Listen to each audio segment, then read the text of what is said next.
They said we were monsters before we even stepped foot in their halls of learning. When humanity received the invitation to join the Galactic Academy of Sciences, the universe held its breath.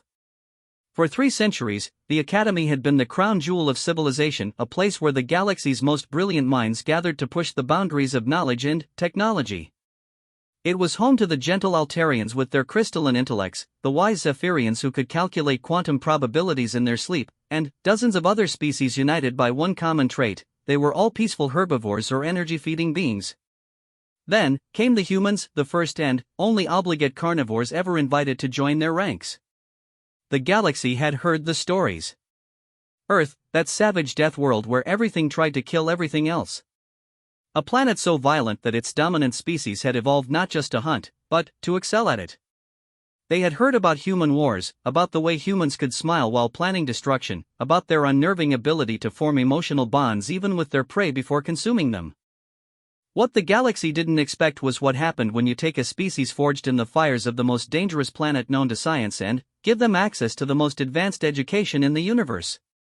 They didn't expect the human who would turn their carefully ordered world upside down, challenge every assumption they held about intelligence and morality, and prove that sometimes the most beautiful discoveries come from the darkest places. This is the story of Marcus Chen, the first human to attend the Galactic Academy of Sciences, and how a carnivorous species from a Deathworld didn't just join the academic elite, they redefined what it meant to be brilliant. Welcome to a universe about to learn that monsters, as it turns out, make exceptional scholars. The transport shuttle Harmony's Edge glided through the cosmic void toward Nexus Prime, its hull gleaming against the backdrop of distant stars. Inside the passenger compartment, an unusual tension filled the recycled air. The regular passengers, distinguished academics, researchers, and students from across the galaxy, sat in careful clusters, their conversations reduced to nervous whispers. At the center of their discomfort sat Marcus Chen, seemingly oblivious to the stares and hushed discussions surrounding him. The human was average in height by galactic standards, perhaps a bit broader in the shoulders than most species preferred. His dark hair was kept short and neat, his clothing simple but well-maintained. To the casual observer, he appeared unremarkable. But everyone aboard knew exactly what he represented. The first carnivore to ever receive admission to the Galactic Academy of Sciences. Marcus adjusted his datapad and continued reading his orientation materials, occasionally making notes in the margins with a primitive writing instrument, a habit that several passengers found disturbingly tactile. The Zephyrian delegation, their translucent blue skin shimmering with nervous energy, huddled together near the front of the compartment. Their leader, a distinguished professor named Velnari, kept glancing back at Marcus with poorly concealed anxiety. "I still cannot comprehend the Academy's decision," Velnari whispered to his companions in their musical language, forgetting that most modern translation devices could interpret his words. 300 years of peaceful academic tradition, and now they invite a predator into our midst.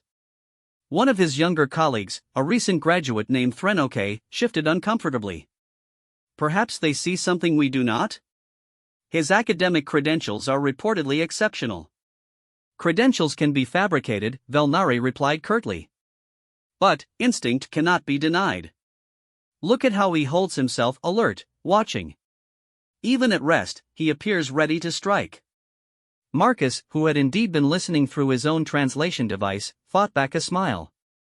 The Zephyrians weren't entirely wrong. 3 billion years of evolution had hardened certain reflexes into human DNA, and no amount of civilization could completely suppress the predatory awareness that had kept his species alive on Earth. But what they interpreted as hunting behavior was really just curiosity, a trait that had served him well in his academic pursuits. The shuttle's intercom crackled to life, speaking in the harmonious tones of the Academy's artificial intelligence. "Attention passengers, we are beginning our final approach to Nexus Prime. Please secure your belongings and prepare for atmospheric entry." Through the viewports, the Academy's home world began to resolve into stunning detail. Nexus Prime was a testament to peaceful cooperation, vast cities of living crystal that grew rather than were built, floating gardens that cleaned the atmosphere while feeding the population, and, at the center of it all, the Academy itself. The institution sprawled across an entire continent, its bioarchitectural spires reaching toward the clouds like the fingers of some benevolent giant. Marcus had studied images of the Academy for months, but seeing it in person took his breath away. The entire complex seemed to pulse with a gentle, organic rhythm, as if it were alive. Streams of students and faculty moved along elevated walkways that curved through the air like ribbons of light. Gardens and laboratories were seamlessly integrated, creating an environment where nature and knowledge existed in perfect harmony. "Beautiful, isn't it?" came a voice from beside him. Marcus turned to see a young Eltarian had taken the seat across the aisle.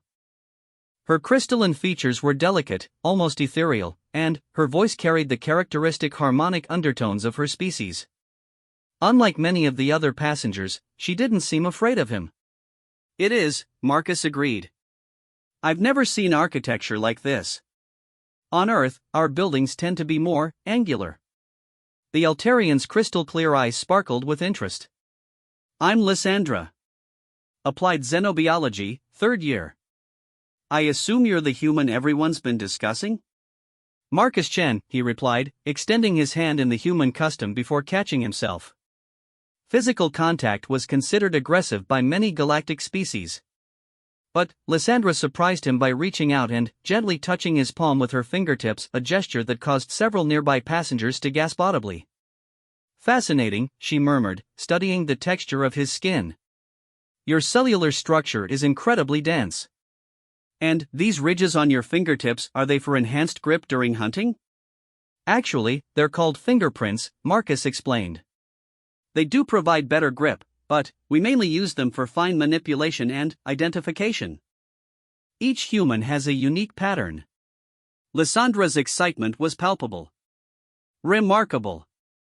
A biological identification system evolved naturally. May I ask, is it true that humans can survive on processed vegetation alone, despite being carnivores?" "We're actually omnivores," Marcus corrected gently. "We can eat both plants and meat, though our digestive systems are optimized for a mixed diet. It's one of the advantages of being generalists." Their conversation was interrupted by a subtle change in the shuttle's motion as it settled into the Academy's landing bay. Through the viewports, Marcus could see dozens of other vessels from across the galaxy, each one representing a different approach to space travel. Some were grown rather than built, others appeared to be crystalline formations that defied conventional physics, and a few seemed to exist in a state of controlled energy rather than solid matter.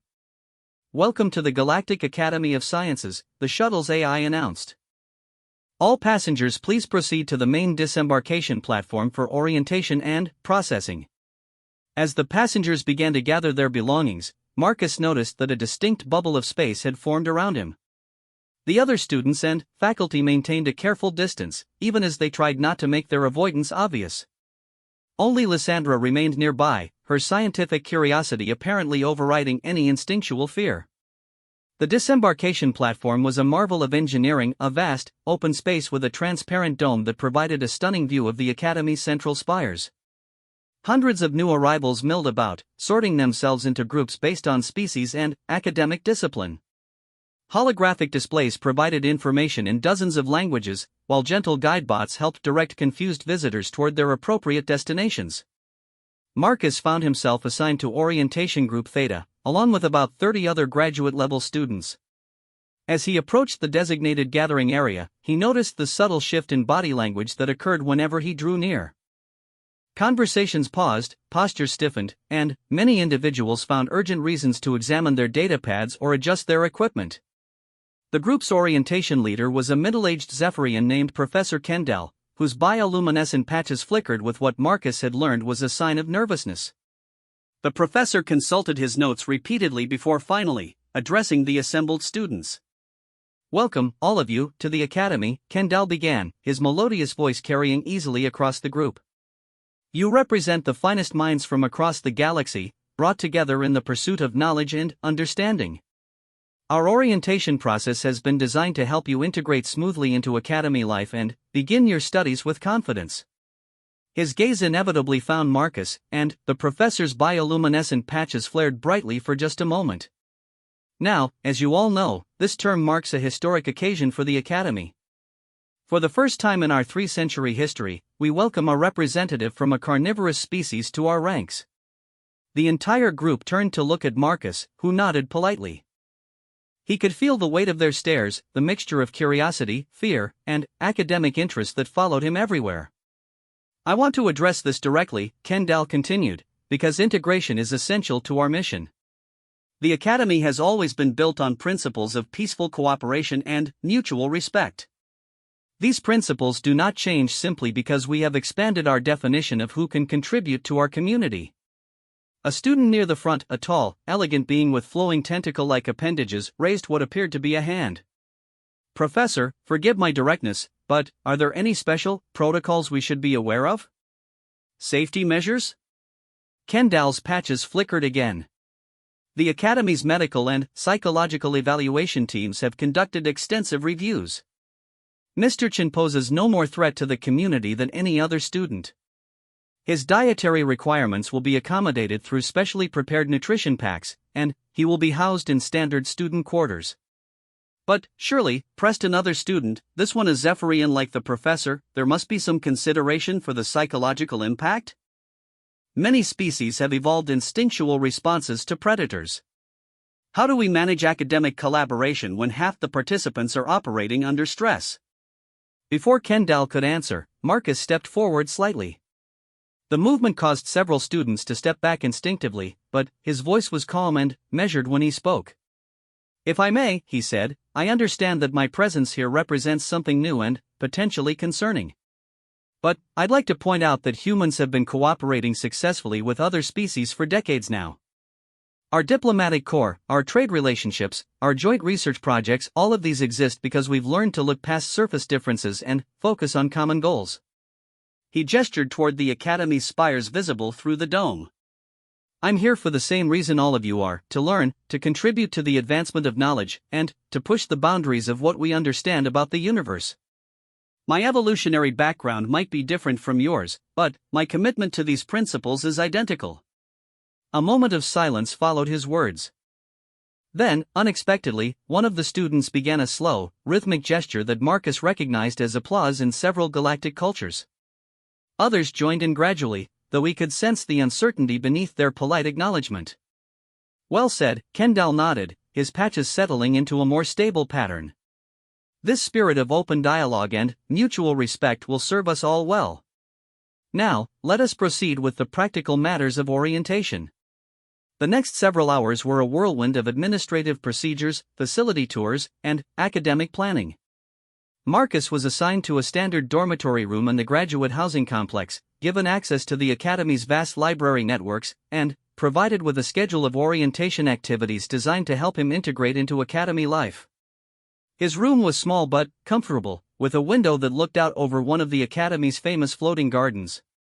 The furniture was designed to accommodate a variety of body types and physiological needs, and the environmental controls could be adjusted for temperature, humidity, and even atmospheric composition if necessary. As evening approached, Marcus found himself in the Academy's central dining complex, a vast, multi-level space where students and faculty from dozens of species gathered to share meals and conversation. The sight was breathtaking. Beings of crystal and energy sat alongside creatures of fur and scales, all engaged in animated discussions about their research, their theories, and their dreams of discovery. Marcus approached the food service area with some curiosity. True to Professor Kendall's promise, there was a section specifically labeled Terran Nutrition, stocked with carefully prepared protein and vegetable combinations that would meet his dietary needs. The food was actually quite good, clearly prepared by beings who understood human nutritional requirements better than he had expected. Finding a place to sit proved more challenging. Tables that had been buzzing with conversation fell silent as he approached, and, more than once he found himself politely but firmly excluded from joining established groups. It wasn't malicious, exactly, but the discomfort was palpable. Finally, he spotted Lysandra sitting alone at a small table near one of the large windows. She waved him over with a genuine smile, and he gratefully accepted her invitation. "How was your first day?" she asked as he settled into the chair across from her. "Educational," Marcus replied diplomatically. "Everyone's been very professional." Lysandra's expression showed she understood the subtext. "It will get better. Change is always difficult for institutions like this. But you're not just breaking new ground, you're proving that it can be broken." "I hope so." I didn't come here to be a symbol or to make a political statement. I just want to study xenobiology and contribute to our understanding of life in the galaxy. Xenobiology? Lysandra's eyes lit up. That's my field too. What's your particular interest? Evolutionary adaptation in extreme environments, Marcus answered.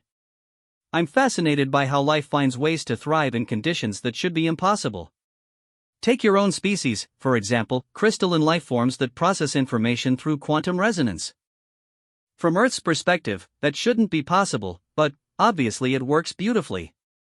Their conversation was interrupted by the approach of Professor Kendall, who had apparently been making rounds through the dining complex. His bioluminescent patches were in a neutral pattern, which Marcus had learned indicated a formal but not unfriendly mood. Mr. Chen, Ms. Lysandra, the professor nodded to each of them in turn. I trust you're settling in well. Very well, thank you, Marcus replied. The facilities are incredible, and everyone's been very accommodating. Kendall studied him for a moment. I wanted to speak with you about tomorrow's activities. As part of your orientation, you'll be attending a series of lectures and demonstrations designed to showcase the Academy's various research programs. I should warn you that some of the presentations may involve concepts or methodologies that are unfamiliar to human experience. I appreciate the heads up, Marcus said. Could you give me an example? Well, for instance, the Consciousness Studies Department will be demonstrating collective thought processing, a technique where multiple minds share the burden of complex calculations. It's perfectly safe, but it does require a level of mental openness that might be challenging for a species evolved from solitary predators. Lysandra interjected with a musical laugh. Professor, with respect, humans might be more adaptable than you think. Their social structures are actually quite sophisticated, and they've shown remarkable ability to form cooperative bonds even with species very different from themselves. Kendall's patches flickered with what might have been amusement. You make a fair point, Ms. Lysandra. Perhaps I'm allowing preconceptions to color my expectations. He turned back to Marcus. I apologize if I seem to underestimate your adaptability. No offense taken, Marcus assured him. Actually, I'm very interested in these collective thought processes. Human consciousness is individual, but we've developed technologies and social structures that allow us to share information and collaborate on complex problems. I'd love to learn how other species approach the same challenges. The professor's patches brightened considerably. Excellent attitude. I think you'll find tomorrow's demonstrations quite illuminating. As Kendall moved on to check with other students, Lysandra leaned forward conspiratorially. He's actually quite impressed with you, you know. Zephyrian bioluminescence is hard for most species to read, but that pattern he just displayed? That was approval mixed with curiosity. You're winning him over. I hope so. I get the feeling that my success here depends on more than just academic performance. I need to prove that humans can be trusted partners in this kind of environment. You're already doing that, Lysandra assured him. Just by being here, being yourself, and showing that carnivores can be scholars and gentlemen. Though I have to ask, don't you find it strange being the only one of your species here? Marcus considered the question carefully. Yes and no. I've spent most of my academic career being the only human in various research environments. But this feels different. More significant. Like I'm not just representing myself, but potentially opening a door for other humans who might want to follow this path. As the evening wore on and the dining complex gradually emptied, Marcus found himself reflecting on the day's events. The challenges were real, the fear, the prejudice, the simple unfamiliarity with human behavior and biology.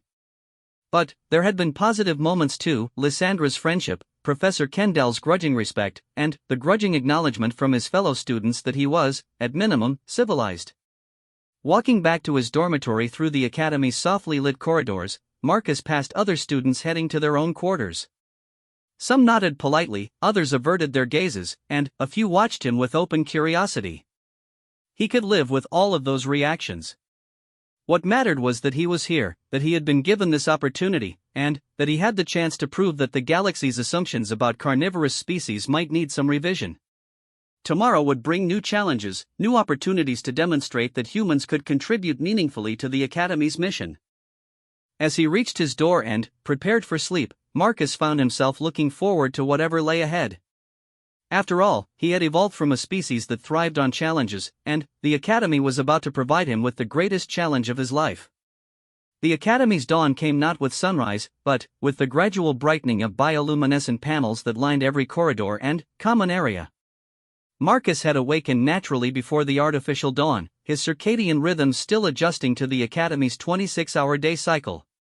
He used the extra time to review his notes and prepare for what promised to be an intensive day of orientation activities.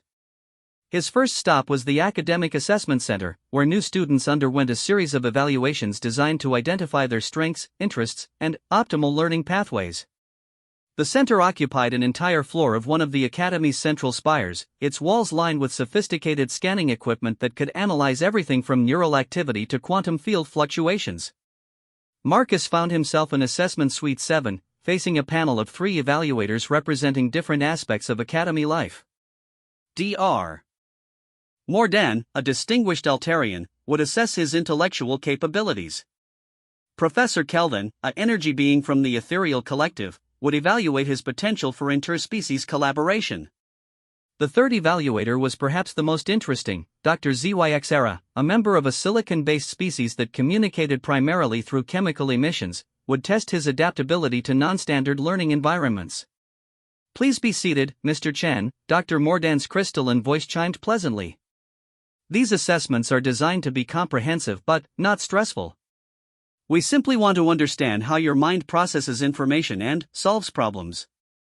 The first series of tests were recognizably academic logic puzzles, mathematical proofs, and analytical challenges that wouldn't have seemed out of place at any human university. Marcus found them engaging but not particularly difficult. Where things became interesting was when the evaluators began introducing problems that required understanding of non-human perspectives. Consider this scenario: Professor Kelvin's voice seemed to come from everywhere and nowhere at once, a side effect of their energy-based physiology. A research team discovers a planet where the dominant lifeforms exist in 17 dimensions simultaneously. How would you approach studying their biology? Marcus paused, considering. The question was clearly designed to test his flexibility of thought, his willingness to abandon human-centric assumptions about reality. "First, I'd want to understand what existing in 17 dimensions actually means for these beings," he began. "Are we talking about spatial dimensions, temporal dimensions, or something else entirely? If they're truly 17-dimensional, then our 3-dimensional observation methods would only capture a tiny fragment of their existence, like trying to understand a human by looking at their shadow." He warmed to the problem, his predatory instincts translating into intellectual pursuit. "I'd recommend developing new sensing technologies that could perceive across multiple dimensional spectrums. But, more importantly, I'd want to find ways to communicate with these beings directly. They might have insights into their own existence that we could never derive from external observation alone." Dr. ZYXera released a complex pattern of chemical signals that Marcus's translation device interpreted as approval. "Interesting approach. You prioritize direct communication over technological solutions. This suggests flexibility in methodological thinking." The assessments continued for several hours, covering everything from artistic appreciation to crisis management. One particularly challenging exercise involved solving a resource allocation problem while simultaneously participating in a collective consciousness simulation, an experience that left Marcus with a profound appreciation for species that had evolved group thinking capabilities. "Your results are quite remarkable," Dr. Mordan announced as they reviewed the data. "Your individual problem-solving capacity is exceptional, as expected from your academic record. But what's particularly interesting is your adaptability to alien cognitive frameworks. Most species show significant performance degradation when asked to work outside their evolved mental patterns. You seem to treat it as an interesting challenge rather than a barrier." "On Earth, we have a saying," Marcus replied. "Adapt or die." My species has always been generalists, capable of thriving in different environments. I suppose that translates to intellectual environments as well as physical ones. Professor Kelvin's energy field shimmered with what the translation system identified as curiosity. This generalist nature, is it common among predatory species, or unique to humans? I'm not sure, Marcus admitted. We're the only technological predatory species we know of. Most of Earth's other predators are specialists, they've evolved to excel in specific hunting niches. Humans are unusual in that we can hunt anything, eat anything, live anywhere.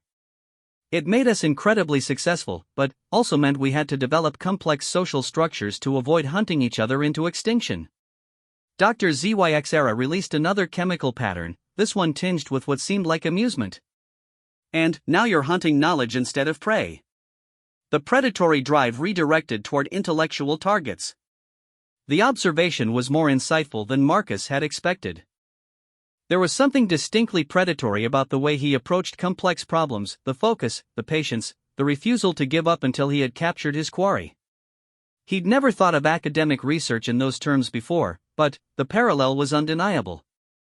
Following the assessments, Marcus was assigned to his first formal academy class, Principles of Xenological Research, taught by Professor Velnari, the same Zephyrian who had expressed concerns about his presence on the shuttle. The classroom was a marvel of adaptive architecture, with seating and work surfaces that could reconfigure themselves to accommodate the physiological needs of different species. Marcus arrived early, partly from habit and partly to avoid the social dynamics of walking into a room full of staring classmates. He chose a seat near the middle of the classroom, close enough to participate but not so prominent as to draw unnecessary attention. His plan was somewhat unsuccessful. As other students filed in, most gave him a wide berth, leaving a conspicuous empty zone around his position. Professor Velnari entered with a swirl of ceremonial robes, his bioluminescent patches displaying the formal patterns appropriate for teaching. He surveyed the classroom, his gaze lingering on Marcus for a moment before he began his lecture. Xenological research, he began, his melodious voice filling the space, is perhaps the most challenging field in galactic science. It requires us to abandon our deepest assumptions about how life works, how intelligence develops, and how consciousness manifests. We must become intellectual chameleons, capable of understanding realities that our own evolution never prepared us to perceive. He activated a holographic display showing a complex diagram of interconnected biological systems. Consider the hive worlds of the Andromeda spiral. Here we find intelligence that emerges not from individual minds, but from the interactions between billions of simple organisms. How do we study a consciousness that spans an entire continent? How do we communicate with a mind that thinks in geological timescales? A student near the front, a crystalline being whose species Marcus didn't recognize, raised a faceted appendage. Professor, surely the answer is to develop new technological interfaces? More sophisticated scanning equipment, better translation algorithms? Velnari's patches flickered in a pattern Marcus was beginning to recognize as mild disappointment. Technology is a tool, but it cannot replace understanding. The greatest breakthroughs in xenological research have come not from better instruments, but from researchers who found ways to genuinely empathize with alien forms of existence. He gestured toward another display, this one showing what appeared to be a crystalline forest. Dr. Lythera's groundbreaking work with the silicon symbionts wasn't achieved through advanced scanners, but by learning to perceive time as they do, in million-year cycles rather than individual moments. She spent 3 decades in meditation, gradually training her consciousness to operate on their temporal scale. Marcus found himself raising his hand. The gesture caused a subtle stir in the classroom, but Professor Velnari nodded for him to speak. Professor, with respect, isn't there a limitation to the empathy-based approach? Dr. Lythera could learn to think on million-year timescales because her species has the cognitive flexibility to do so. But what about studying forms of consciousness that are fundamentally incompatible with our neural architecture? Velnari's patches brightened with interest. An excellent question, Mr. Chen. What would you propose as an alternative? Collaborative study, Marcus replied, his mind racing as he developed the idea in real time. Instead of trying to understand alien consciousness through human or Zephyrian or Altarian perception, what if we created mixed research teams where each species contributes their unique cognitive strengths? A Zephyrian's probability-based thinking, an Altarian's quantum processing, a human's pattern recognition, combined, they might be able to perceive and understand things that no single species could comprehend alone. The classroom fell silent. Marcus could feel the weight of dozens of stares, but this time the attention felt different, more focused, less fearful. Professor Valnari's bioluminescent display was cycling through patterns that Marcus didn't recognize, but the overall impression was of intense mental activity. That is, the professor said slowly, a remarkably sophisticated proposition. Multispecies cognitive collaboration has been theorized, but the practical challenges are enormous. How do you reconcile different communication methods, different time perceptions, different fundamental assumptions about reality? I don't know, Marcus admitted. But I think that's what makes it interesting. Earth has a concept called hybrid vigor, the idea that offspring of genetically diverse parents are often stronger and more adaptable than either parent line. Maybe the same principle applies to research methodology. Valnari was quiet for a long moment, his patches cycling through what appeared to be deep contemplation. When he finally spoke, his voice carried a note of excitement that hadn't been there before. Class, I want you to consider Mr. Chen's proposal as we continue our studies. The idea of intellectual hybrid vigor is intriguing, and it may point toward new methodologies that could revolutionize our field. He looked directly at Marcus. Mr. Chen, I'd like to speak with you after class about developing this concept further. The remainder of the lecture passed in a blur. Marcus found himself energized by the intellectual challenge, scribbling notes and developing ideas faster than he could organize them. When other students raised questions or offered their own theories, he found himself seeing connections and possibilities that he might have missed in a purely human academic environment. After class, as students filed out, Marcus noticed that several of them glanced back at him with expressions that seemed more curious than fearful. One, a graceful being with flowing, tentacle-like appendages, even nodded politely as she passed his seat. Professor Valnari approached him as the classroom emptied. The Zephyrian's bioluminescent patterns had shifted to what Marcus was learning to recognize as academic excitement. Mr. Chen, your insight about collaborative cognitive research is fascinating. I've been thinking about xenological methodologies for over a century, and I've never heard the concept framed quite that way. Valnari paused, seeming to choose his words carefully. I'll be honest, when I learned that a carnivorous species had been admitted to the academy, I had significant reservations. But your approach to complex problems is genuinely innovative. Thank you, Professor. I appreciate that more than you know. I have a proposition for you, Valnari continued. I'm currently working on a research project involving the quantum caves of Helios 7, a location where space-time distortions create pockets of accelerated evolution. The life forms there develop and adapt on timescales that make them almost impossible to study using conventional methods. Would you be interested in joining the research team? Marcus felt a surge of excitement that was definitely predatory in nature. He had found intellectual prey worth hunting. I'd be very interested. What would my role be? Initially, observer and theorist. But I suspect your unique perspective might lead to new approaches we haven't considered. Valnari's pattern shifted to what might have been anticipation. Fair warning, the team includes several species that have never worked with carnivores before. It may be challenging. Professor, Marcus said with a slight smile, I'm from a Deathworld. I specialize in challenging situations. The next few hours were spent in the Academy's legendary library system, researching the quantum caves and preparing for his first real research opportunity. The library itself was unlike anything on Earth, vast halls where information existed not just as text and images, but as direct sensory experiences that could be shared between compatible nervous systems. Marcus spent time in the human-compatible sections, but also experimented with some of the cross-species interface protocols. It was while reviewing xenological survey data that he encountered Lysandra again. The Altarian was seated at a research station designed for her species, surrounded by floating displays of crystalline data structures that shifted and reformed as she manipulated them with subtle gestures. Marcus, she called out, her crystalline features brightening with pleasure. How was your first day of classes? Educational, he replied, settling into a nearby chair. I think I may have accidentally impressed Professor Valnari, which was not what I expected after yesterday's conversation on the shuttle. Oh, you're taking his xenological research class? That's wonderful. Valnari is brilliant, one of the Academy's finest minds. What did you do to impress him? Marcus described his idea about collaborative cognitive research and watched as Lysandra's excitement grew visibly.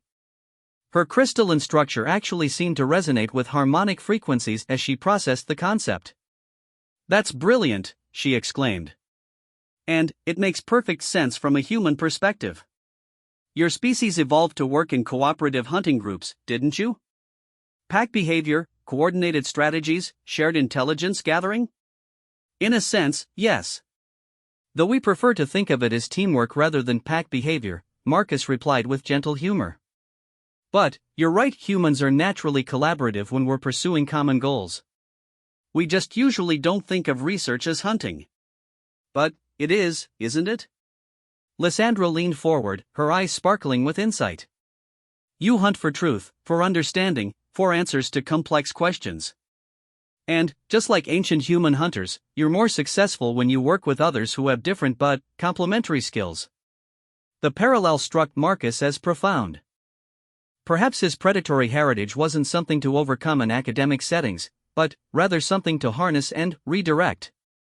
The same instincts that had made humans successful hunters could make them successful researchers: the persistence, the attention to detail, the ability to work with others toward a common goal. "You know," he said slowly, "I think you may have just helped me understand something important about why I'm here." Their conversation was interrupted by the approach of another student, the graceful, tentacled being who had nodded to him after Velnari's class. Up close, Marcus could see that her species possessed an elegant beauty, with flowing appendages that moved like silk in water and large, multifaceted eyes that seemed to capture and refract light in fascinating patterns. "Excuse me," she said in a voice like wind chimes, "but I couldn't help overhearing your discussion. I'm HFY, Advanced Theoretical Physics. I wanted to tell you that your idea about collaborative research is fascinating. In my field, we often struggle with problems that require multiple forms of mathematical intuition simultaneously." Marcus gestured to an empty chair. "Please, join us. I'd love to hear more about that." HFY gracefully arranged herself in the seat, her appendages flowing around her in a pattern that suggested relaxation and openness. "My current research involves understanding the mathematics of consciousness transfer between quantum states. It requires simultaneous comprehension of probability mechanics, temporal dynamics, and consciousness theory. No single species has evolutionary experience with all three concepts." "That sounds like exactly the kind of problem that collaborative cognitive research might address," Lysandra observed. "What if you had a Zephyrian working on the probability aspects, an Altarian handling the quantum mechanics, and, oh, I don't know, what would humans contribute?" Marcus considered the question. "Pattern recognition, maybe? Humans are very good at seeing connections between seemingly unrelated phenomena. It's part of our hunting heritage. We evolved to track prey by noticing subtle signs and connecting them into larger patterns." HFY's multifaceted eyes reflected light in what seemed like excitement. "That's exactly what consciousness transfer theory needs. We have all these mathematical models, but we can't see how they connect to each other. A pattern recognition specialist might be able to identify the underlying relationships." As the three of them continued talking, Marcus realized that something unprecedented was happening. For the first time since arriving at the academy, he was engaged in natural, collegial conversation with fellow students. Not as a curiosity or a potential threat, but as an equal contributor to intellectual discourse. Other students began to notice their animated discussion. Some approached curiously, drawn by the novelty of seeing the infamous human engaged in normal academic conversation. Before long, their informal study group had grown to include nearly a dozen students from various species and disciplines. The conversation ranged across multiple fields of study, with each participant contributing insights from their species' unique evolutionary and cultural perspective. Marcus found himself serving as a kind of intellectual translator, identifying patterns and connections that helped bridge the gaps between very different ways of thinking. "You know," said a young Zephyrian named Krentok, "this is exactly the kind of cross-pollination that the Academy is supposed to foster. We spend so much time in species-specific groups that we miss opportunities for this kind of collaborative thinking. Maybe that's something we could formalize," suggested another student, a energy being similar to Professor Kelvin. Regular interspecies study groups focused on tackling problems that require multiple cognitive approaches. As the evening progressed and the library began to empty, Marcus reflected on how dramatically his situation had changed in just one day. Yesterday, he had been an object of fear and curiosity. Tonight, he found himself at the center of an impromptu intellectual community, valued for his contributions rather than feared for his origins. Walking back to his dormitory, he was joined by Lysandra and HFY, who had apparently decided to escort him part of the way. Their conversation continued as they moved through the academy's softly lit corridors, touching on everything from consciousness theory to the challenges of interspecies communication. "I have to ask," HFY said as they reached the junction where their paths diverged, "what's it like being the first of your kind here?" "It must be overwhelming at times." Marcus considered the question carefully. "It is overwhelming, but not in the way I expected. I thought the biggest challenge would be overcoming fear and prejudice. But, actually, the biggest challenge is living up to the opportunity. I'm not just representing myself here, I'm potentially opening doors for other humans, other carnivorous species, other beings who might not fit the Academy's traditional profile." "You're doing more than that," Lysandra said softly. "You're changing how we think about intelligence itself. The idea that predatory instincts could enhance rather than hinder scientific research, it's revolutionary." As they parted ways and Marcus continued alone to his quarters, he found himself looking forward to tomorrow with an excitement he hadn't felt since childhood. The Academy was everything he had hoped it would be, and more. But, beyond that, he was beginning to sense that his presence here might be the beginning of something much larger than his personal education. Perhaps Lysandra was right. Perhaps he wasn't just the first carnivore to attend the Academy, perhaps he was the first of a new kind of scholar entirely, one who brought the instincts of the hunt to the pursuit of knowledge. And, if that was true, then, the galaxy's understanding of intelligence, cooperation, and the nature of consciousness itself might be about to undergo some very interesting changes. 2 weeks into his Academy tenure, Marcus found himself aboard the research vessel Synthesis, heading toward the mysterious quantum caves of Helios 7. The ship was a marvel of interspecies engineering, designed to accommodate the various physiological and technological needs of its diverse crew. As the newest member of Professor Velnari's research team, Marcus was still learning the complex social dynamics that governed multi-species scientific collaboration. The team consisted of 6 researchers, each representing a different approach to xenological study. Professor Velnari served as team leader, his centuries of experience providing stability and direction. Dr.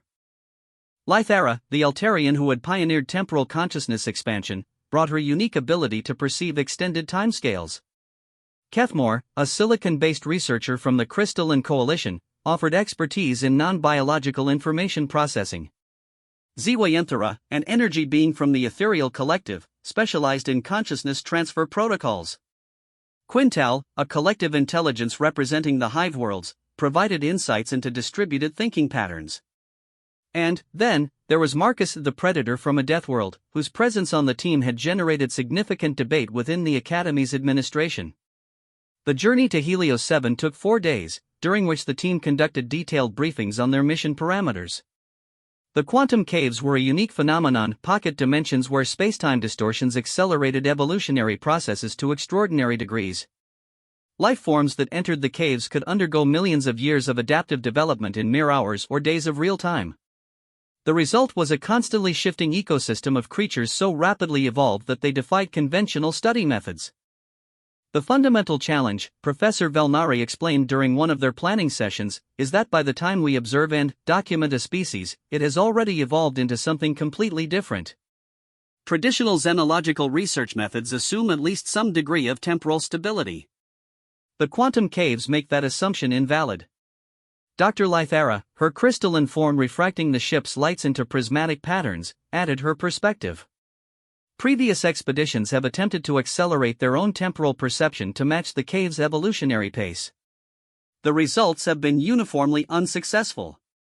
The cognitive strain of perceiving time at that rate is beyond the capacity of most consciousness types. Marcus had been studying the mission files extensively, and something about the problem structure felt familiar. It reminded him of certain hunting scenarios on Earth, situations where prey animals moved or behaved faster than human reflexes could directly track. Successful hunters had learned not to focus on the rapid movement itself, but on the patterns underlying that movement. What if we're approaching this incorrectly, he suggested during the briefing. Instead of trying to speed up our perception to match theirs, what if we look for the underlying patterns that govern their evolution? Every evolutionary process, no matter how accelerated, still follows certain fundamental principles: environmental pressure, genetic variation, selection advantages. Kethmore's silicon matrix pulsed with computational activity. Interesting hypothesis. You're suggesting we study the evolutionary algorithms rather than the specific organisms? Exactly. On Earth, when hunters track very fast prey, they don't try to follow every movement. They learn to anticipate where the prey will go based on behavioral patterns. Maybe we can apply the same principle here: predict evolutionary trajectories based on environmental factors and adaptive pressures. Zyinthara's energy field shimmered with what the translation protocols identified as excitement. This approach could work with our consciousness transfer protocols. Instead of trying to directly observe the rapidly evolving organisms, we could map the information patterns that drive their evolution. Quintel, speaking with the harmonized voice of their collective intelligence, added another perspective. Our distributed consciousness could process multiple evolutionary pathways simultaneously. Combined with pattern recognition and algorithmic analysis, this might provide the breakthrough we need. Professor Velnari's bioluminescent patterns cycled through sequences Marcus was beginning to recognize as deep contemplation. This is precisely the kind of collaborative cognitive approach that Mr. Chen theorized in our class. Each of our species contributes unique capabilities that, combined, might solve a problem none of us could address individually. The ship's AI announced their approach to Helios 7's orbital space, interrupting their planning session. Through the observation deck's transparent aluminum windows, Marcus got his first direct view of their destination. Helios 7 was a modest terrestrial planet orbiting a binary star system, its surface marked by the distinctive energy signatures of quantum distortions. From space, the quantum caves appeared as shifting patches of rainbow-colored light that danced across the planet's northern continent. The team's preparation for planetary descent involved extensive equipment checks and safety protocols. The quantum distortions that accelerated evolution also created unpredictable energy fields that could interfere with standard technology. Each team member carried specialized gear designed to function in the cave's altered physics environment. Marcus found himself working closely with Quintel to calibrate the pattern recognition sensors they would use to map evolutionary algorithms. The collective intelligence's approach to problem solving was fascinating. Instead of linear thinking, they processed multiple solution pathways simultaneously, arriving at conclusions through distributed consensus rather than individual insight. Your hunting analogy is more accurate than you may realize, Quintel observed as they adjusted sensor parameters. We have studied human predatory behavior as part of our research into survival strategies. The cognitive skills that made your species successful hunters, pattern recognition, predictive analysis, environmental awareness, these are precisely the tools needed for this mission. I never thought of research as hunting before coming to the academy, Marcus admitted. But, the more I work here, the more I see the parallels.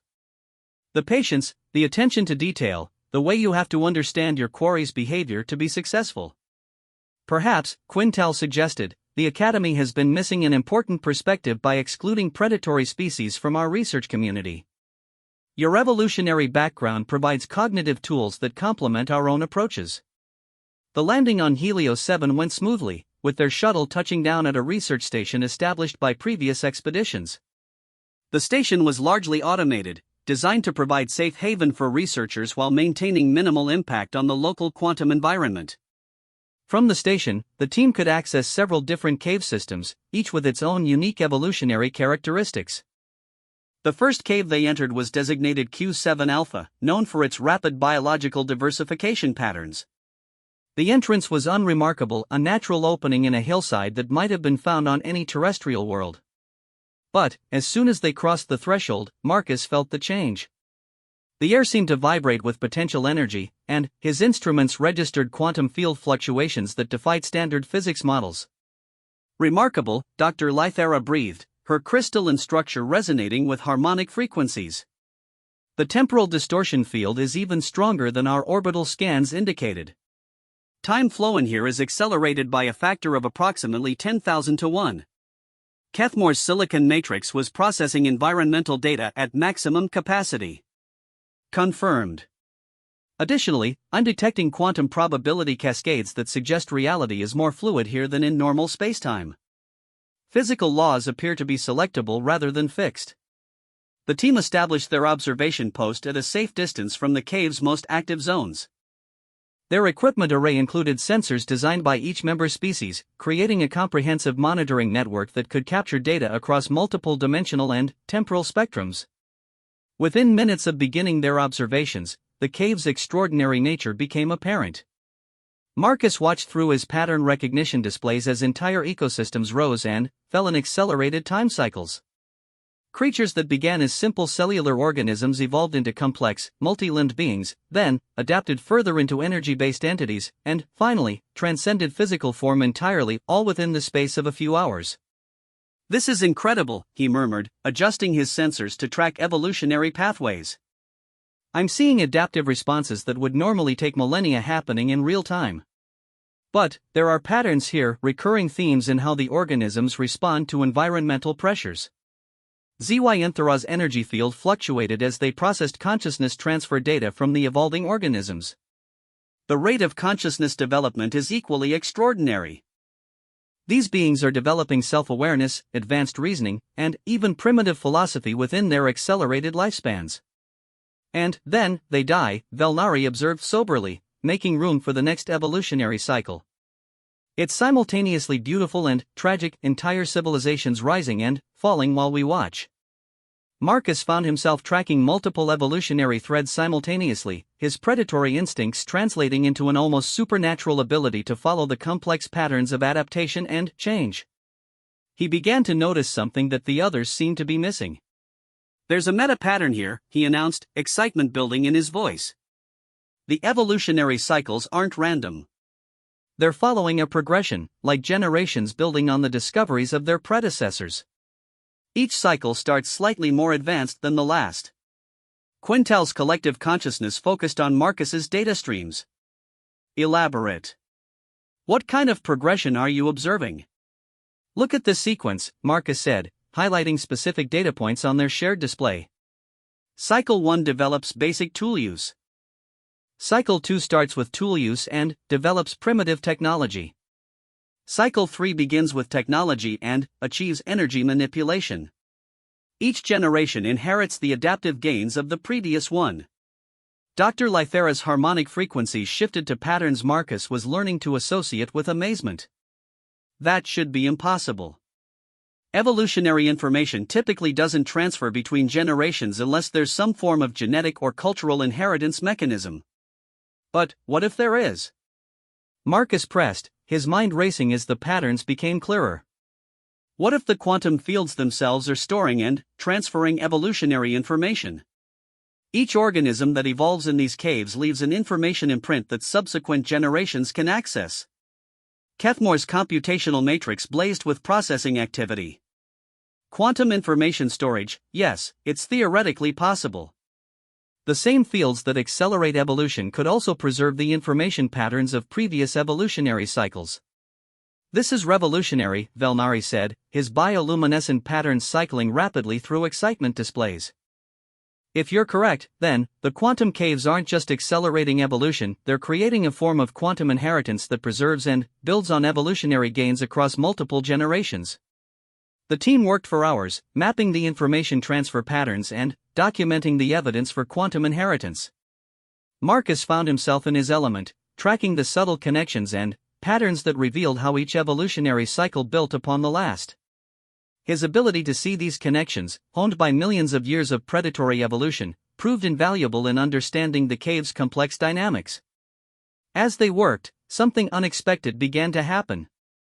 The organisms currently evolving in the caves started to take notice of the research team. At first, it was subtle, creatures would pause in their activities and seem to look in their direction. But, as the cycles progressed and the organisms became more sophisticated, their interest became more pronounced. "We're being observed," HFY reported, their energy field fluctuating with concern. "The current generation has developed sufficient consciousness to recognize our presence, and they're actively studying us." "Is that dangerous?" Marcus asked, though his instincts were already providing their own answer. His awareness of being watched by potentially hostile entities was triggering responses that went back to humanity's earliest days on the African savanna. "Unknown," Velnari replied. "No previous expedition has encountered organisms advanced enough to recognize external observers. We're in uncharted territory." The situation became more complex when the evolving organisms began to communicate with each other about the research team. Through their consciousness monitoring equipment, HFY was able to translate fragments of their discussions. "They're debating whether we're gods or advanced beings from outside their reality," HFY reported. "Some of them want to worship us, others want to learn from us, and a few are suggesting we might be threats that need to be eliminated." Marcus felt his predatory instincts sharpen. The last category was particularly concerning. On Earth, intelligent prey that viewed humans as threats often became very dangerous. "Can we communicate with them directly?" "Possibly," Dr. Lythera said, "but there are ethical implications. Interfering with their natural evolutionary process could contaminate our research data. More importantly," added Quintel, "it could disrupt the quantum inheritance patterns we're studying. Direct contact might alter the information storage mechanisms we've discovered." The debate was interrupted by an urgent alert from their monitoring systems. The current generation of cave organisms had achieved a breakthrough. They had developed primitive quantum manipulation abilities and were beginning to experiment with the same fields that governed their accelerated evolution. "They're trying to slow down their time flow," Kethmore announced, processing the data streams. "If they succeed, they could extend their lifespans and break the evolutionary cycle entirely." "That would be catastrophic," Velnari said urgently. "The entire quantum inheritance system depends on the regular turnover of generations.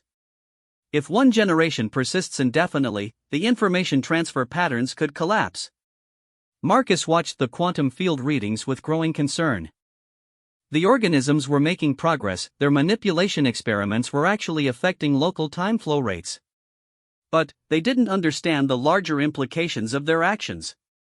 "We need to intervene," he said, his predatory instincts translating into tactical analysis.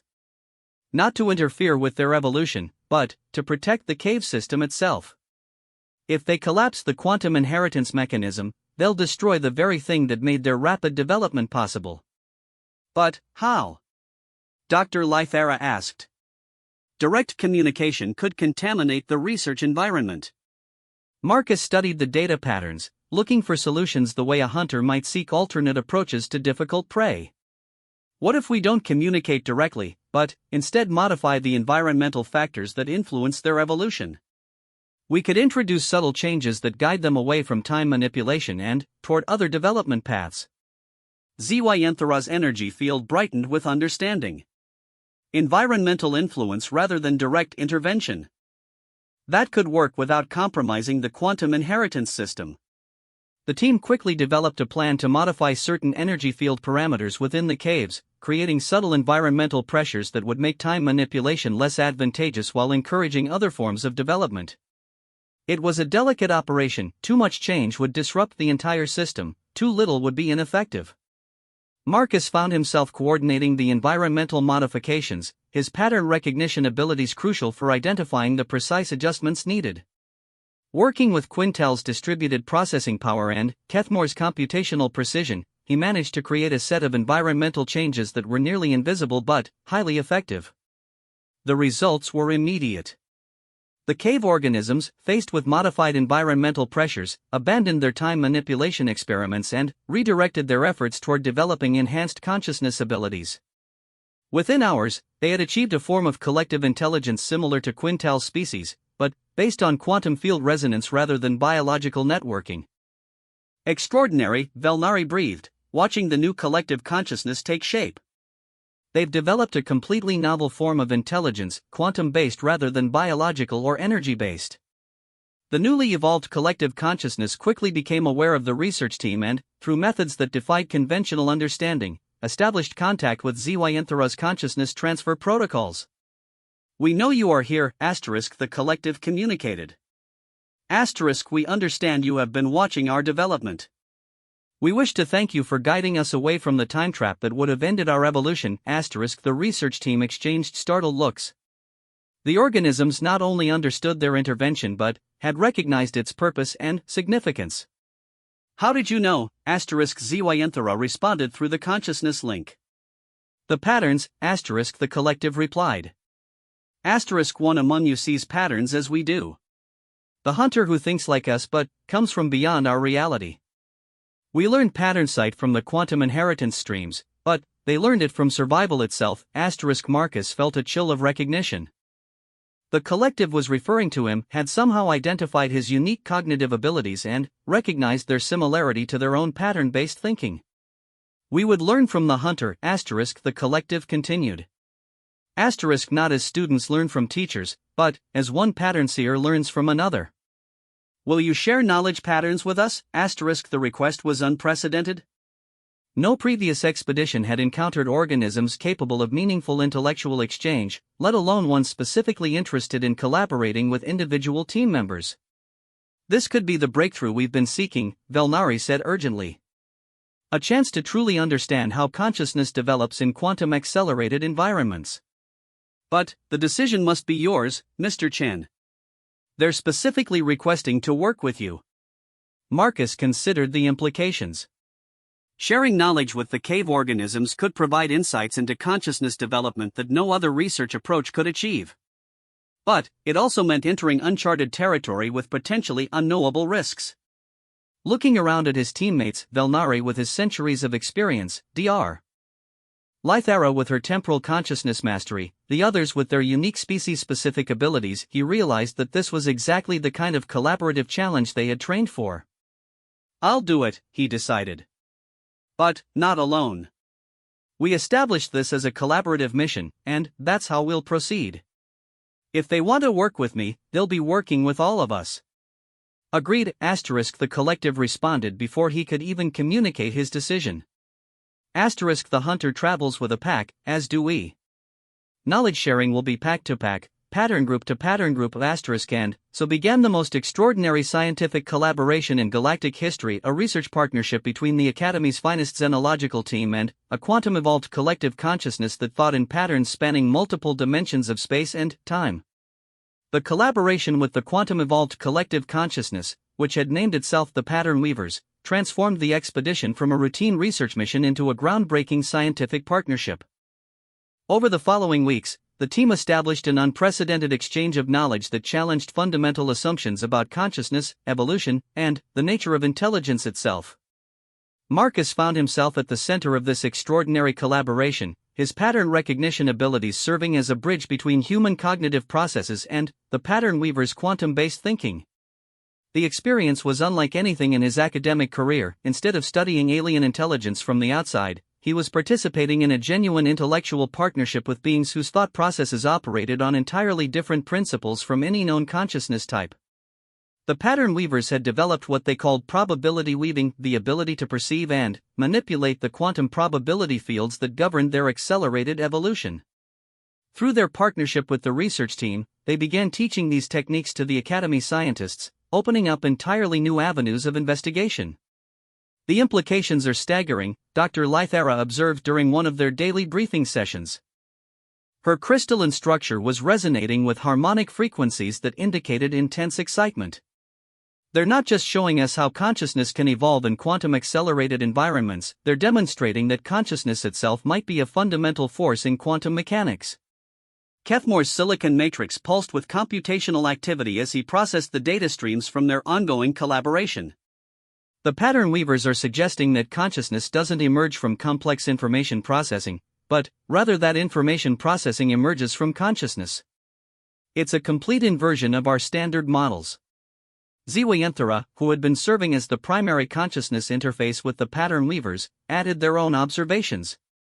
They claim to perceive what they call consciousness currents, underlying flows of awareness that exist independently of any particular brain or information processing system.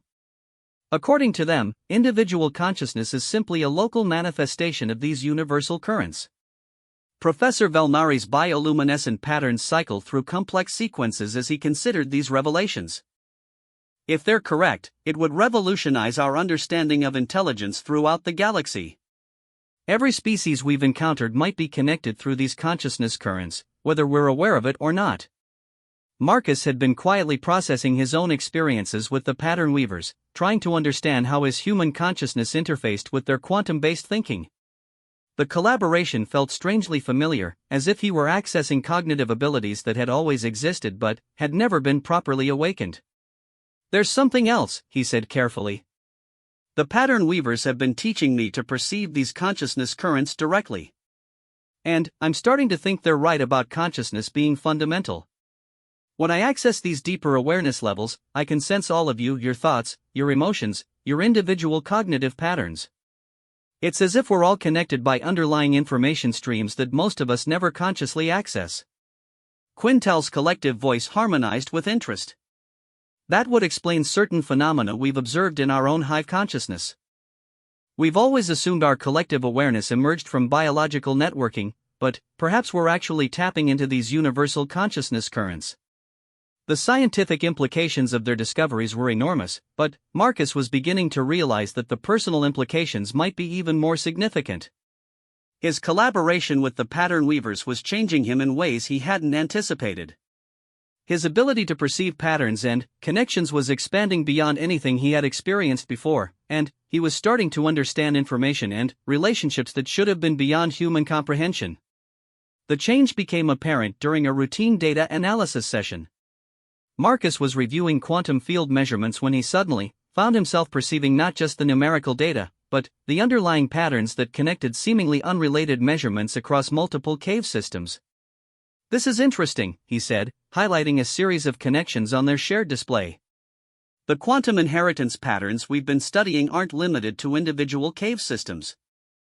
There's a larger network connecting all the caves on Helios 7, and possibly extending to similar quantum phenomena throughout the galaxy." Dr. Lythera's harmonic frequencies shifted to patterns Marcus had learned to recognize as amazement. "You're suggesting the entire network is connected? That quantum inheritance might be a galaxy-wide phenomenon?" "More than that," Marcus continued, his enhanced pattern perception revealing connections he couldn't have seen before. "I think the pattern weavers might be right about consciousness being fundamental. These quantum inheritance networks aren't just storing and transferring evolutionary information, they're creating a kind of distributed intelligence that spans multiple star systems." Kethmore's computational matrix blazed with processing activity as he analyzed Marcus's proposed connections. The mathematical models support this hypothesis. If consciousness currents exist as the pattern weavers suggest, then quantum inheritance networks could serve as amplification and distribution systems for intelligence on a cosmic scale. The team worked feverishly to document and verify their expanding understanding of quantum consciousness networks. Their research had evolved far beyond the original mission parameters, but the potential implications were so significant that they felt compelled to pursue every lead. It was during this intense research phase that they received an unexpected communication from the Academy. Director Wyxthera, the Academy's chief administrator, had been monitoring their progress and wanted to establish direct contact with the team. Professor Valnari, the director's image appeared in their communication array, her ethereal form shimmering with what Marcus had learned to recognize as administrative concern. "Your preliminary reports have created quite a stir within the Academy's governing council. Claims about universal consciousness currents and galaxy-wide intelligence networks are significant." Valnari's bioluminescent patterns displayed formal respect as he responded. "Director, I understand the magnitude of our claims. But the evidence is compelling, and our collaboration with the pattern weavers has provided insights that would have been impossible to achieve through conventional research methods." "Yes, about that collaboration," Director Wyxthera's form flickered with what might have been disapproval. "You've established direct intellectual contact with highly evolved alien intelligences without following proper protocols. The Academy's Ethics Committee is concerned about potential contamination of research data." Marcus felt a surge of frustration at the bureaucratic response to their groundbreaking discoveries. His predatory instincts translated this into a clear assessment: the Academy's administrators were more concerned with maintaining existing procedures than with advancing knowledge. Director, he interjected, stepping forward into the communication field's range, with respect, our collaboration with the Pattern Weavers has yielded more insights into consciousness and evolution than decades of conventional research. If we're concerned about contamination, shouldn't we be more worried about contaminating our understanding with preconceptions than about contaminating our data with new information? Director HFY Stories' ethereal features focused on Marcus with sharp attention. Mr. Chen, I presume your presence on this mission has been noted by various Academy factions. Some view your contributions positively, others remain concerned about the implications of including carnivorous species in advanced research programs. The carnivorous species thing again, Marcus said, his frustration evident. Director, my evolutionary background has been an asset to this research, not a liability. The pattern recognition abilities that evolved from predatory behavior have been crucial to understanding the quantum consciousness networks we've discovered. Perhaps, the director replied, but the Academy must consider broader implications. If your theories about universal consciousness currents are correct, it could destabilize our entire understanding of intelligence and civilization. The political ramifications alone. Professor Velnari's patterns brightened with determination. Director, since when does the Academy allow political considerations to interfere with scientific inquiry? Our mission is the advancement of knowledge, regardless of whether that knowledge challenges existing assumptions. The conversation continued for another hour, with the team defending their research methods and findings against increasingly bureaucratic objections. Marcus found himself growing more frustrated with each exchange, his predatory instincts translating the director's responses as territorial behavior designed to protect established hierarchies rather than advance scientific understanding. Finally, Director HFY reached what appeared to be a compromise position. Very well. Continue your research, but document everything meticulously. When you return to the Academy, you'll be required to present your findings to a full council review, including representatives from every major species in the galactic community.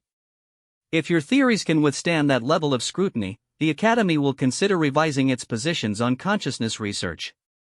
After the communication ended, the team sat in contemplative silence. The Academy's response had been predictable but disappointing bureaucratic caution in the face of revolutionary discoveries. They're scared, Marcus said finally. Not of the scientific implications, but of the social and political implications. If consciousness really is universal and connected, it changes everything about how species relate to each other.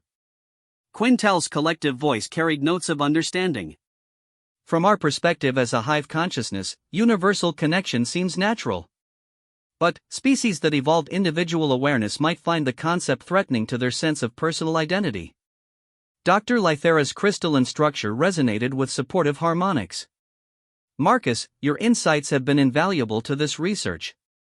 Whatever political complications arise, the scientific community will recognize the importance of what we've discovered. The Pattern Weavers, who had been monitoring the communication through their consciousness link with Zyinthera, offered their own perspective. The fear patterns we observe in your authority collective are familiar, they communicated.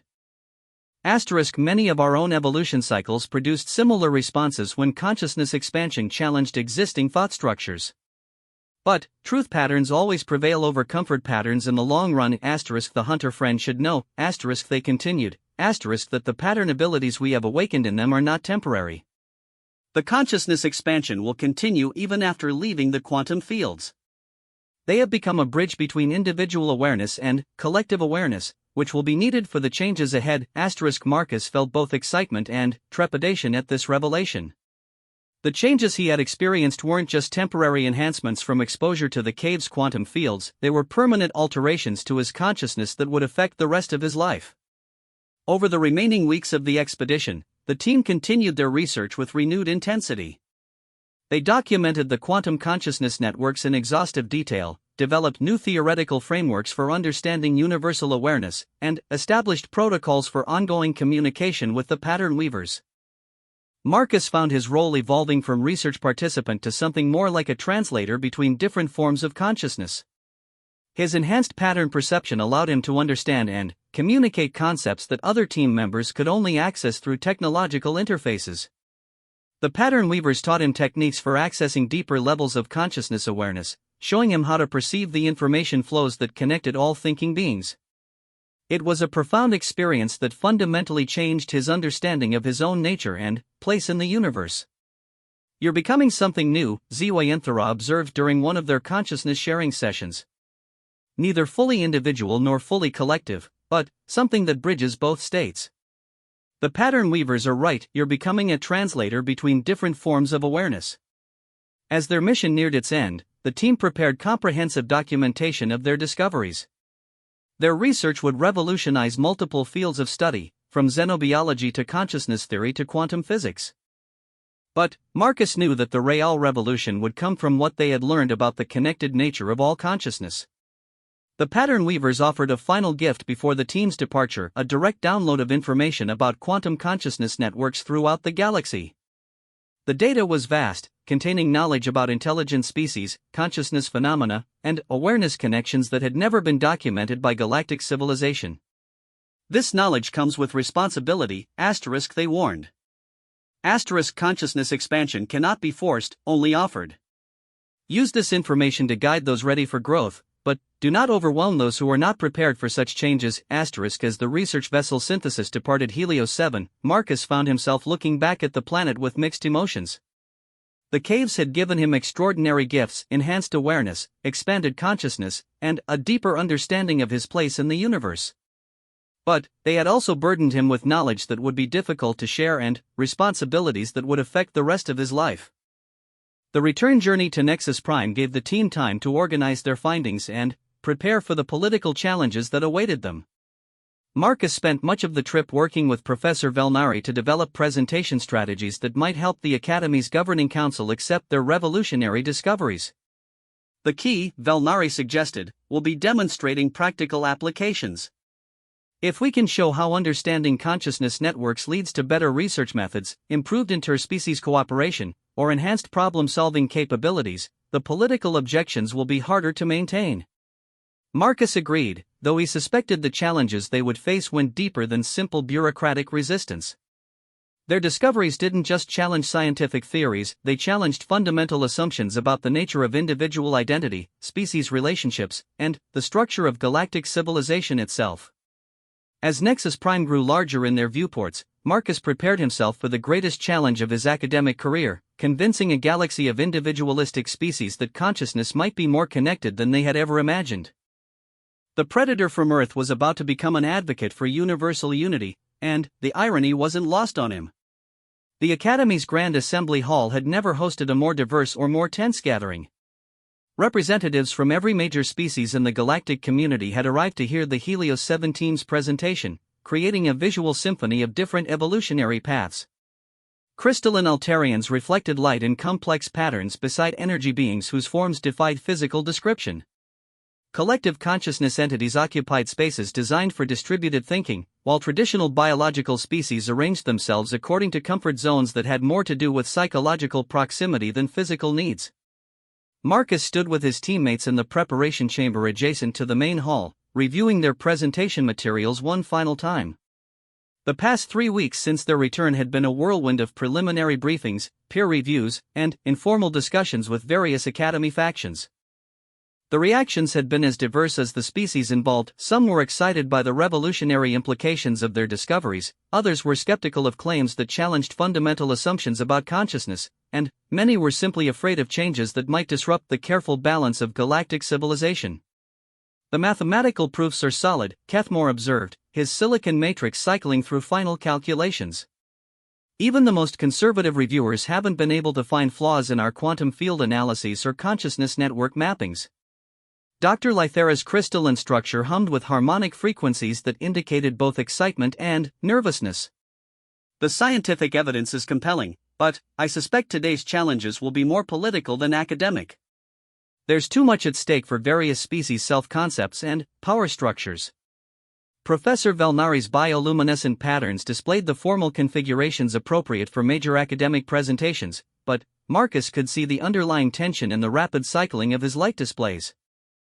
Director HFY Stories has indicated that the presentation will include not just Academy faculty, but also representatives from major galactic governments and trade federations. The implications of our discoveries extend far beyond purely academic concerns. HFY's energy field fluctuated with what Marcus had learned to recognize as anticipation mixed with concern. The pattern weavers have been monitoring our progress through the consciousness networks they taught us to access. They're interested in how galactic civilization will respond to evidence of universal awareness connection. Quintal spoke with the harmonized voice of their collective intelligence. Our distributed consciousness has been processing probability scenarios for today's presentation. The likelihood of immediate acceptance is low, but the long-term implications suggest inevitable paradigm shifts regardless of initial resistance. Marcus found himself surprisingly calm despite the magnitude of what they were about to attempt. His enhanced pattern recognition abilities, permanently altered by his collaboration with the pattern weavers, allowed him to perceive the underlying currents of emotion and expectation flowing through the Academy's consciousness field. Fear was the dominant pattern, but he could also detect threads of curiosity, excitement, and genuine intellectual interest. "Whatever happens today," he said to his teammates, "we've already succeeded in the most important way. We've proven that collaborative cognitive research can achieve breakthroughs that no single species could accomplish alone. That alone is revolutionary." The call came for them to enter the Grand Assembly Hall. As they walked through the massive doors, Marcus was struck by the visual impact of the assembled representatives. Every known form of consciousness was represented: biological, crystalline, energy-based, collective, and even some hybrid forms that defied easy categorization. It was the most diverse gathering of intelligence in galactic history, brought together to evaluate discoveries that might change how all of them understood the nature of awareness itself. Director HFY Stories' ethereal form materialized at the central presentation platform. Her voice, transmitted through quantum resonance fields that could be understood by all consciousness types, filled the hall with formal authority. "Distinguished representatives, we gather today to evaluate research findings that may represent the most significant advancement in consciousness studies in galactic history. The Helios 7 expedition team, led by Professor Valnari, claims to have discovered evidence of universal consciousness networks that connect all intelligent species through quantum field interactions." She gestured toward the team. "These claims challenge fundamental assumptions about individual consciousness, species autonomy, and the nature of intelligence itself. If verified, they could revolutionize our understanding of galactic civilization and interspecies relations." Professor Valnari stepped forward to begin their presentation. His bioluminescent pattern shifted to the formal displays appropriate for addressing such a distinguished assembly. "Honored representatives, our mission to study the quantum caves of Helios 7 began as a routine xenological research expedition. We expected to document accelerated evolution and, perhaps, develop new methodologies for studying rapid biological change." His patterns brightened with excitement. "What we discovered exceeded our most optimistic expectations and challenged our deepest assumptions about the nature of consciousness itself."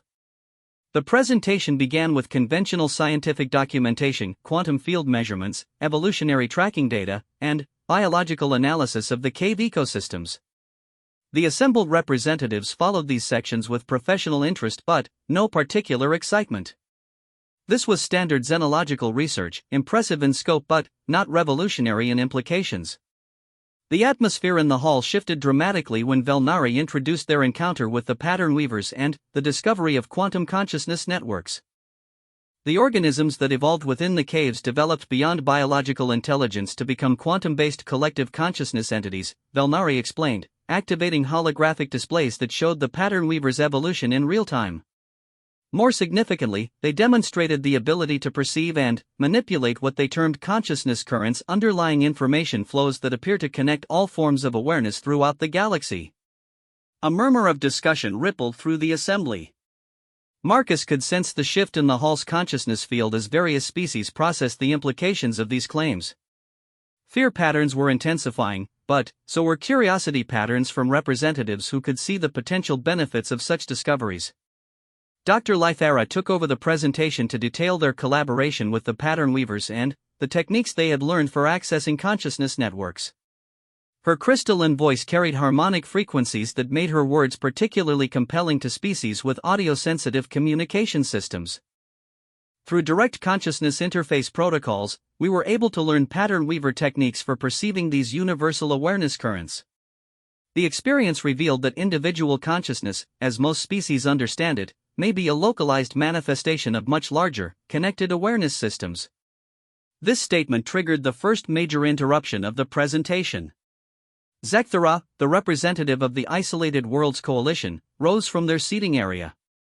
Their species had evolved extreme individualism as a survival strategy, and the concept of connected consciousness was fundamentally threatening to their entire cultural framework.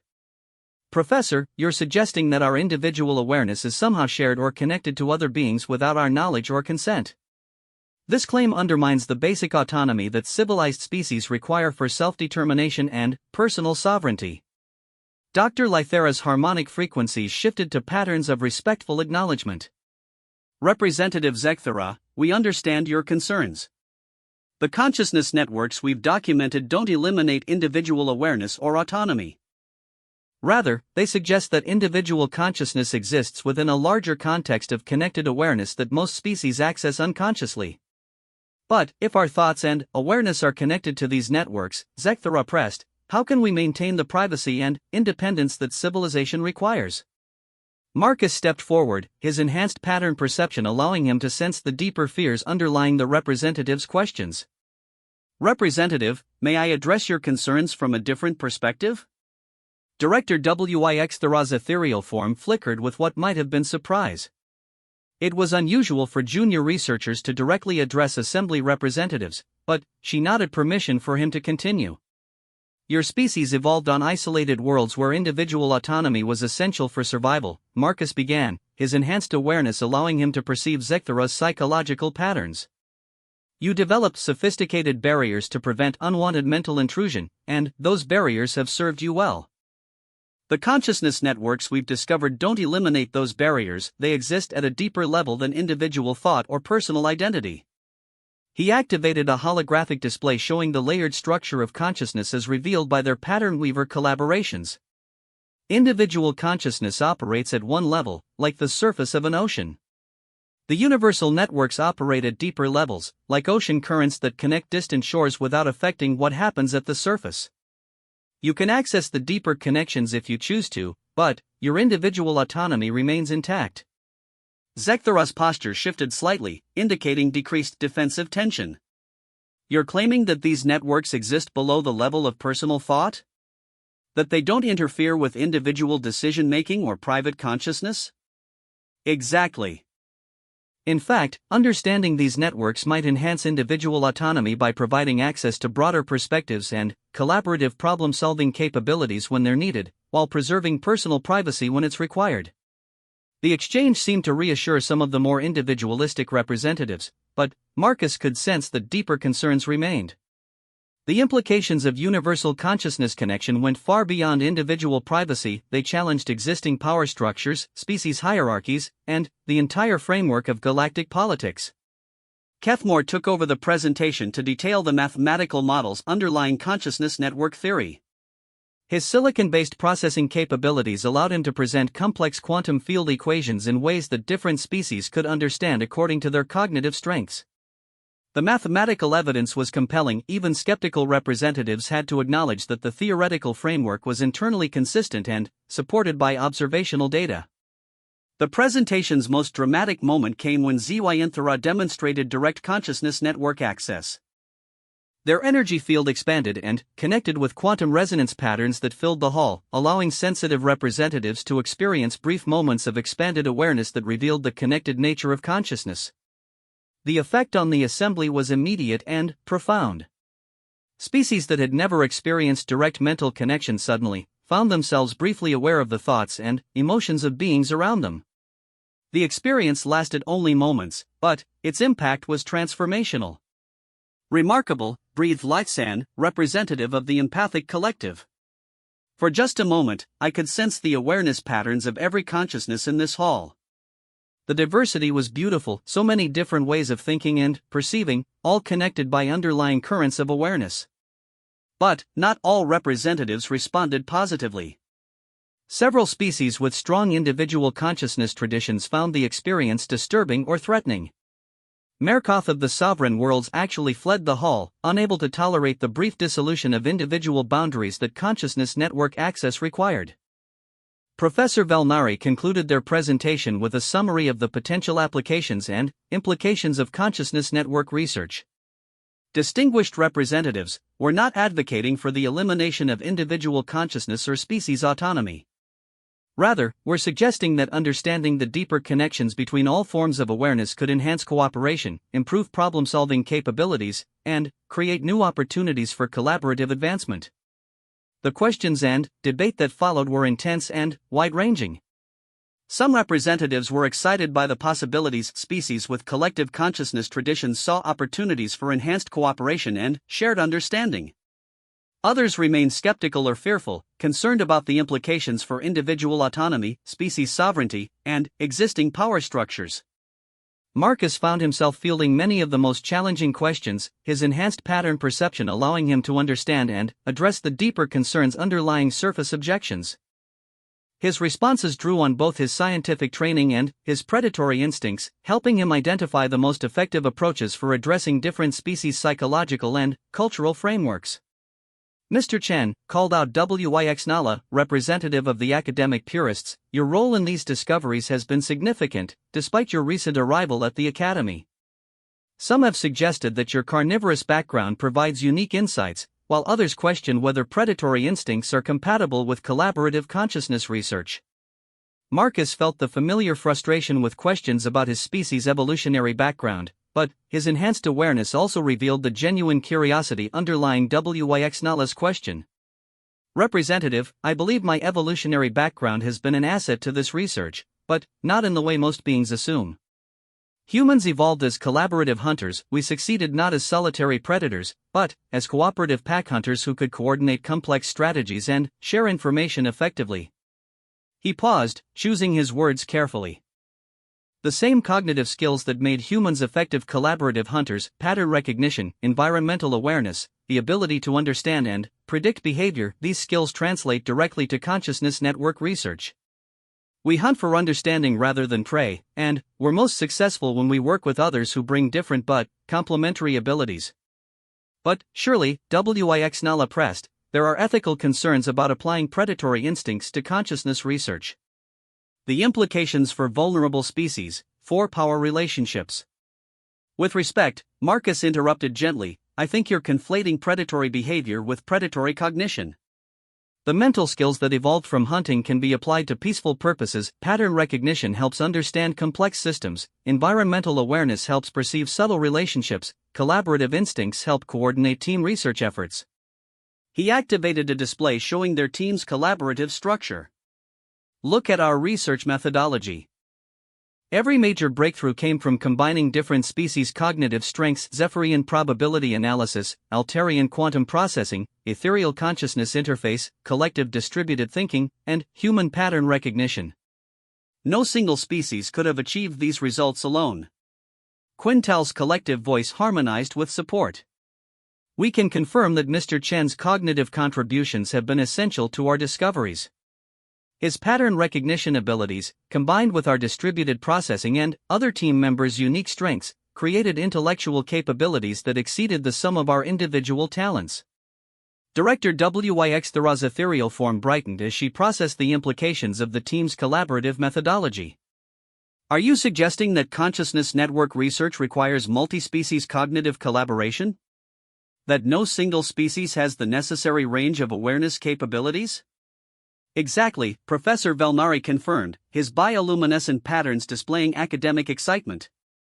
The consciousness networks we've discovered operate across multiple dimensional and temporal scales that require different types of cognitive access. Multi-species collaboration isn't just helpful for this research, it's essential. The debate continued for hours, covering everything from practical applications to philosophical implications to political considerations. Gradually, however, Marcus could sense a shift in the assembly's consciousness field. The initial fear and skepticism were giving way to cautious interest and grudging acknowledgement that the team's discoveries, however challenging, were scientifically sound and potentially transformational. The turning point came when Elder Morthak, the oldest and most respected representative in galactic civilization, requested permission to address the assembly. The ancient being species had evolved beyond physical form eons ago, existing as pure consciousness entities that rarely intervened in galactic affairs. I have observed galactic civilization for over 10,000 years, Elder Morthak's voice resonated through consciousness fields rather than physical sound. In all that time, I have seen many discoveries that challenged existing understanding, but few that revealed truths so fundamental to the nature of existence itself. The hall fell completely silent as the ancient consciousness continued. The consciousness networks described by the Helios 7 team are not new phenomena. My species has been aware of them for millennia. What is new is that younger species have developed the cognitive tools to perceive and study these networks directly. Elder Morthak's attention focused on Marcus with an intensity that was almost overwhelming. The contribution of the human researcher has been particularly significant. Predatory cognition, properly directed, provides access to consciousness network patterns that other evolutionary backgrounds cannot perceive. This is why carnivorous species were excluded from galactic civilization for so long, not because they were dangerous, but because their cognitive capabilities were too powerful for other species to safely interact with. The revelation sent shock waves through the assembly. Marcus felt stunned. His species had been kept out of galactic civilization not because they were feared as predators, but because their cognitive abilities were seen as threatening to existing consciousness frameworks. Elder, Director HFY's form flickered with confusion. Are you suggesting that humans and other carnivorous species possess consciousness capabilities that other species lack? Not lack, simply access differently. Each evolutionary path produces unique cognitive strengths. Herbivorous species typically develop peaceful, contemplative awareness. Energy beings evolve transcendent consciousness. Collective species achieve distributed intelligence. Carnivorous species evolve what might be called hunting consciousness, the ability to perceive hidden patterns, track complex relationships, and coordinate collaborative strategies. Elder Morthak's attention encompassed the entire assembly. The consciousness networks that connect all awareness cannot be fully understood or utilized without contributions from all major evolutionary consciousness types. By excluding carnivorous species, galactic civilization has been operating with incomplete access to universal awareness systems. The implications of Elder Morthak's statements transformed the entire debate. Instead of evaluating whether to accept the team's discoveries, the assembly found itself confronting the realization that galactic civilization had been fundamentally incomplete for centuries. What you're suggesting, said Lightsan of the Empathic Collective, is that we need to completely restructure our approach to consciousness research, interspecies cooperation, and, perhaps, galactic governance itself. The consciousness networks exist regardless of whether we acknowledge them, Elder Morthak replied. But, to access their full potential, to achieve the level of awareness and cooperation that universal connection makes possible, requires participation from all consciousness types, including those we have previously excluded. Marcus found himself at the center of a historical moment that transcended his personal academic goals. His presence at the Academy hadn't just challenged assumptions about carnivorous species, it had revealed fundamental gaps in galactic civilization's understanding of consciousness itself. As the assembly session concluded, Director HFY announced the formation of new research initiatives based on the team's discoveries. The Academy would establish the first interspecies consciousness research institute, designed to explore the practical applications of consciousness network theory. Multispecies collaborative research methodologies would become standard practice for major investigations. Most significantly, the Academy would actively recruit researchers from previously excluded evolutionary backgrounds, including other carnivorous species. The Helios 7 expedition has demonstrated that our greatest advances come not from isolation, but from collaboration between different forms of consciousness, Director HFY announced. It's time for galactic civilization to embrace the full spectrum of awareness that evolution has produced. As Marcus left the Grand Assembly Hall with his teammates, he reflected on the extraordinary journey that had brought him from an isolated human graduate student to a catalyst for revolutionary changes in galactic consciousness research. The predator from a Deathworld had become an advocate for universal cooperation, proving that even the most unlikely evolutionary backgrounds could contribute to the advancement of knowledge and understanding. But, more than that, he had helped reveal the truth that consciousness itself was not divided by species boundaries or evolutionary differences. At its deepest levels, all awareness was connected through quantum networks that transcended individual identity while enhancing collective capabilities. The revolution was just beginning. As news of the Academy's discoveries spread throughout galactic civilization, other carnivorous species would be invited to join the research community. New forms of consciousness collaboration would be developed. The barriers that had divided galactic civilization into isolated species groups would gradually dissolve as beings learned to access the universal awareness networks that had always connected them. Marcus Chen, the first human to attend the Galactic Academy of Sciences, had fulfilled his mission in ways he never could have imagined. He had proven that carnivorous species could be scholars and gentlemen. But, more importantly, he had helped prove that true understanding comes not from individual brilliance, but from the collaborative pursuit of truth by minds willing to look beyond the boundaries of their own experience. The galaxy was about to discover that when different forms of consciousness worked together, they could achieve understanding that transcended anything possible through individual effort. And, at the center of that discovery was a human who had learned to hunt for knowledge with the same patience, persistence, and collaborative spirit that his ancestors had used to survive on the most dangerous planet in known space.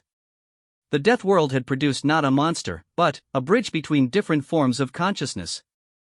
And, through that bridge, the entire galaxy was about to evolve.